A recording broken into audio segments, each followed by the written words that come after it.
Okay, thanks to everyone for coming. I'd probably just like to start off with saying that unfortunately we've lost our coach late yesterday. We received a phone call from Clarko and his wife Karen to see whether he could come in and have a conversation with Jen Watt, Sonia, myself and James Henderson, his manager, about how he's feeling, both physically and mentally.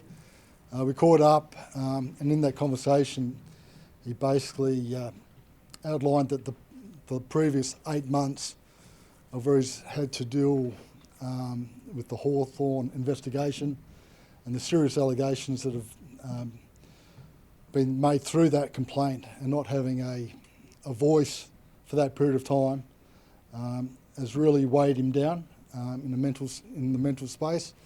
He's bravely fought on through this period to be the North Melbourne Football Club senior coach, and that's a really serious role in itself, one that he's really fully passionate about doing and helping to build this club up to be a great club again. So the reality of that is, in dealing with that previous the 8 months and the role of being the North Melbourne Footy Club coach, he felt that he just couldn't do it anymore. I spoke recently about, I think if you asked anyone within the four walls about how he had been going, they really wouldn't have been able to tell how much pressure he was under, because he's done an amazing job in building relationships, helping set the foundation for this club moving forward. But when he leaves this workplace and he goes home, and then he's dealing with the constant unknown around this investigation, it's really taken a mental toll, to the point where he just feels like he needs to get himself right before he can help his family, first and foremost, and us as a club. He often talks about the most important thing being your family and looking after them, but in reality he also says that no, it's not. It's yourself that you have to look after, because if you haven't got your health, that you can't look after your family and do the role that he's been employed at the North Melbourne Footy Club. So I want to just say how brave that is of Alastair to get to that point yesterday. We don't want him to wear a mask. We don't want him to be in a poor mental state and coming to work. That we want him to be fit and healthy. I think it's a really important message to send to our players, our staff, and the wider community, to make sure that if you're feeling under pressure mentally, that you should speak to people about it. There's been too many people that haven't fared well trying to keep it all in-house. So on the back of that, there's been no time frame to talk about when he's coming back.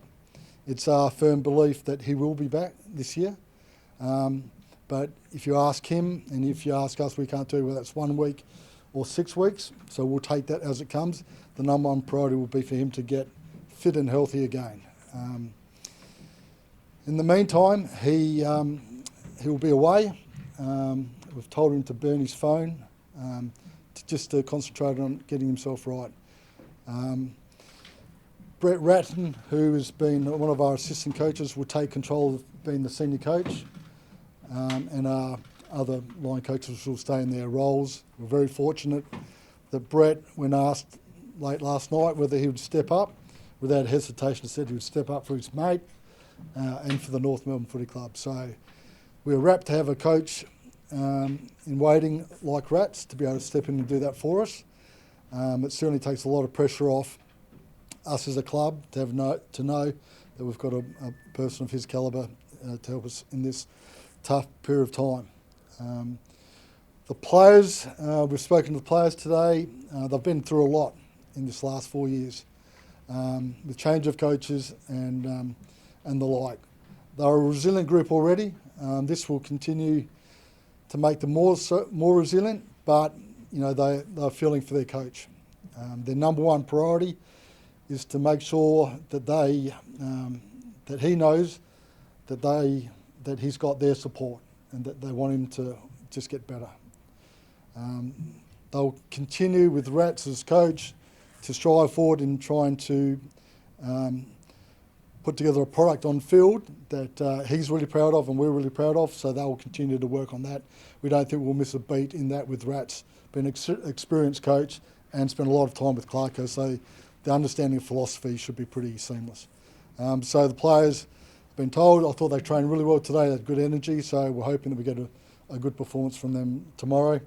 To our members and supporters, just know that the club has got really strong leadership. They've got some really strong people from the board and Sonia to Jen Waters, the CEO, to really good people within the footy department that will steer the ship and hold things together for Clarko's return, which we hope is sooner rather than later, but there's no expectations around that time.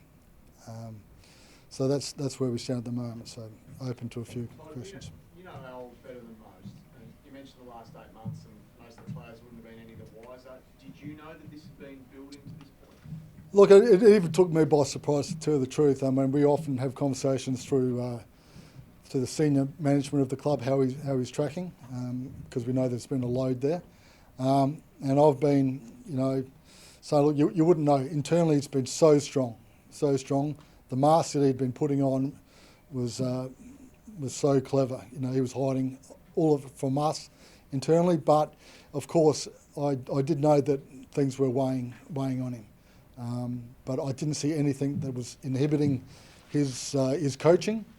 And having said that, I said previously that I knew when all this is said and done and finished, that he'll be a better coach, because it's been a hell of a weight for him to do both. We saw his frustration when he spoke last week at his press conference. Was that sort of a window into what he'd been going through, and has it accelerated the last couple of weeks just because of what's been going on? Yeah, I think that was a window into his mindset probably at the time, and you got a good feel for the animosity he's got towards the Hawthorn Football Club, a club that he served for 17 years, 4 premierships, had such an influence on so many people within that footy club. For a process to unfold and such serious allegations to be had and have no reply to that process has been enormously hurtful to him. If you know Clarko, it's about relationships, it's about trust, it's about family. And when he commits to being part of your organisation or family, he's in 100%. So to have that unfold like it has, he's been really bitterly disappointed, and that's taken its toll.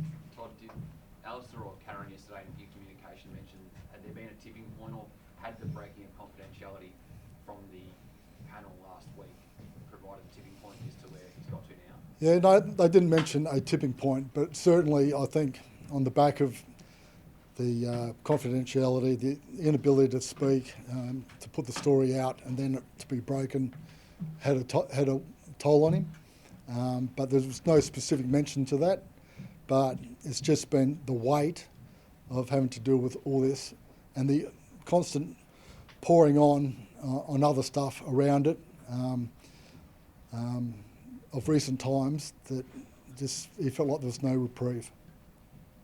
Do you think the investigation wrapping up, will that provide an opportunity for him to heal and then come back?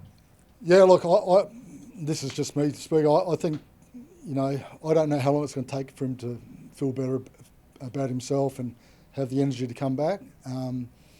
But I think the sooner we can get resolution for all involved in that Hawthorn investigation, the Indigenous families, Jason Burt, Chris Fagan and Clarko, the better, and for the industry. The better off he'll be and the quicker he'll mend. Seems to have reached a stalemate of sorts. So I wonder what you think the AFL might do now, or are you pleased that panel has got its work ongoing, or should there be something change? I just hope, I don't know where it's at, I just hope that it's now getting closer to the end, that we can get a resolution that all people involved can, for the sake of everyone's well-being, get to a conclusion. This was supposed to be finished up before Christmas. Here we are still dealing with it, and people's well-being and health are being affected by it.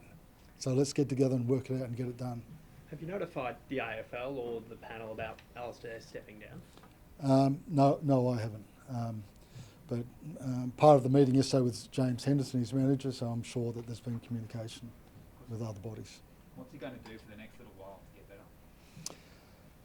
I don't have the answer to that. He's got a good support network around him, been family and professionals, a good manager, the full support of our club, and we'll continue to give whatever support he needs. But I think the main thing really is for time away, to get his head clear, try and get some sleep. I don't think he's slept any more than a couple of hours for a long period of time now,